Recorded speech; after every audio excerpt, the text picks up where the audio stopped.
Hey, Mike Pachelli with you here. Thanks for tuning this lesson in. We're going to talk about Here Comes the Sun, and we're going to try to play it without a capo. Now, I feel like it's such an optimistic, wonderful song. Fun fact you know and tell, George was playing hooky one day after a lot of meetings with the Beatles accountants, and he went over to Eric Clapton's house, grabbed one of Clapton's acoustic guitars, and at the bottom of Clapton's garden wrote this song. It was recorded in the summer of '69 with Paul, Ringo, and John wasn't there. John was recovering from a car crash. So George also recorded a solo for the song, but it never got on the record. But great song. The middle part that's in a little odd time signature, 3/8 and 5/8, actually, we'll talk about that later, is kind of reminiscent of the song he wrote with Clapton on Clapton's Cream, on Badge. So I think that's where perhaps the inspiration for that middle part came from. Again, this song is usually played with a capo on the 7th fret. And in case you live under a rock and don't know what a capo is, it's a piece of metal that goes on the 7th fret.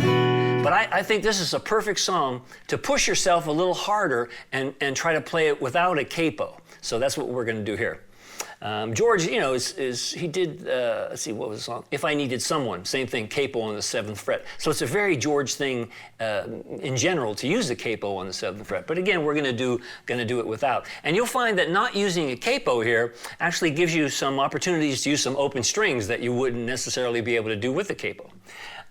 It's in the key of A, and it's basically out of a D shape. We all know a D chord like this. And if you move it up to the 9th fret, and you're like barring the 7th fret with your first finger, this is the form we're going to use a lot. So a D like that, which really forms an A chord. So you have the opportunity to use this open A string and get that. Now the charts and tabs will be at mikepachelli.com. So if I go too fast, just download that and you'll see precisely what I'm talking about. But the main part of the song is again that D shape, which is actually sounding an A chord. So it begins by just moving around basically the 3rd finger up and down between the 1st finger, which is your capo, and the 9th fret. So I'm going. It's just basically hitting the A on the D string. See that? And then you can arpeggiate however you want. All right, then the next chord, I'm using a open D, because if you use the capo, you'd be playing a shape like this. So without the capo, this 4th string is the same as the 10th fret of the E string, same D. So now we can go, and to my eye, that looks like a B minor chord, like a B minor 9th to B minor 7th. See what I'm doing? Right? And then just an E7. Suspending the E, playing the 5th of the E. So again, slow.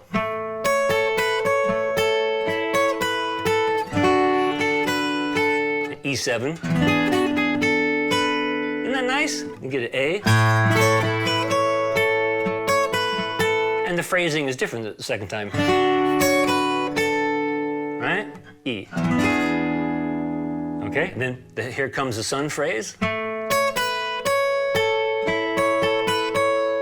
Same thing like the B minor 9 with a D on the bass. And then you play a B chord. And for the I said, 9th fret of the 1st string, 10th fret of the 2nd string, back to that A. And then this is the trickiest part without a capo, going. Now, if you look at that, basically, these two notes on the 7th fret of the E string and the 10th fret of the B string stay the same.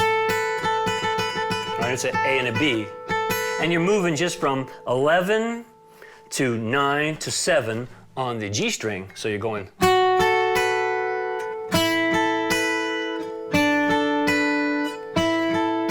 See that? That's actually a nice little arpeggio.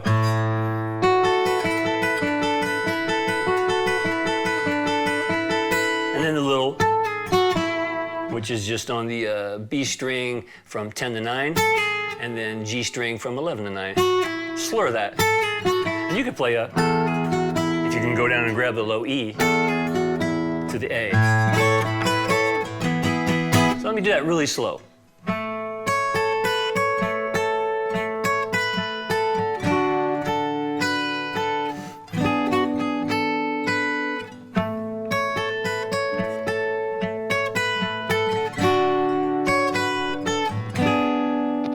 Here comes the sun.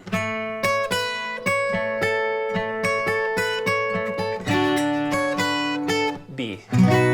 I say.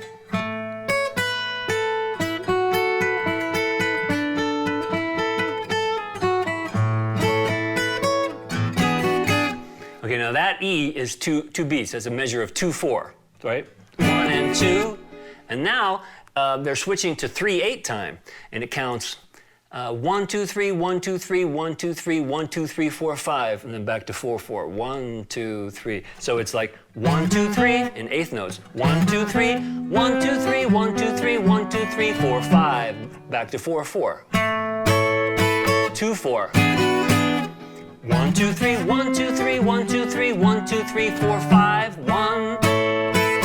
And all it is just basically 1, 3, 5 of some chords. C, G. I call this like D over F sharp, and then D triad, and back to that. So first there's a pickup, you know, the old rock and roll line. It doesn't slur, it actually goes. I like to slur it. That's the first measure of 3/8. 1, 2, 3, 1, 2, 3, 1, 2, 3, 1, 2, 3, 4, 5. That's a measure of 5/8. So 1, 2, 3, 1, 2, 3, 1, 2, 3. Now a measure of 5/8. 1, 2, 3, 4, 5. Back to 4/4. One measure of 4/4. Measure of 2, 2/4. And then 3/8 again. 1, 2, 3, 1, 2, 3, 1, 2, 3, 4, 5. Back to 4/4.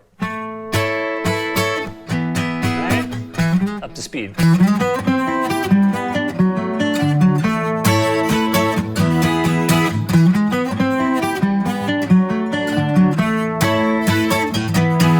Isn't that cool? I love that. I love that. And then there's a little interlude. In the middle, now to play without the capo, you're on an E chord. Just to get the notes now, we're going to get notes on the B string, 7th fret, 9th fret, 10th fret.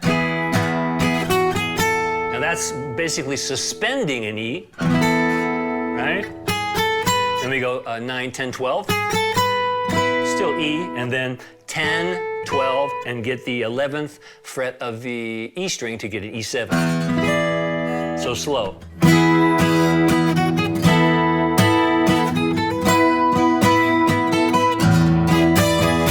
Back to, so that middle part slowly.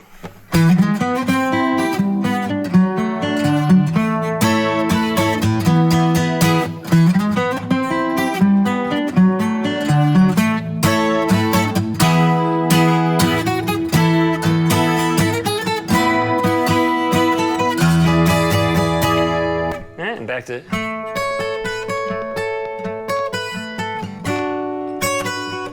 And that's really all the parts. So the hardest part, again, would be just to try to make sure you can get that.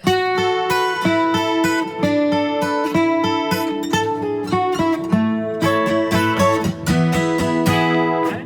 So there you go. Let me see. I'll play the whole thing now just for fun, so you could have it for reference to an abridged version of it, maybe just like one verse and then into the middle section. Okay? Here we go.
have it.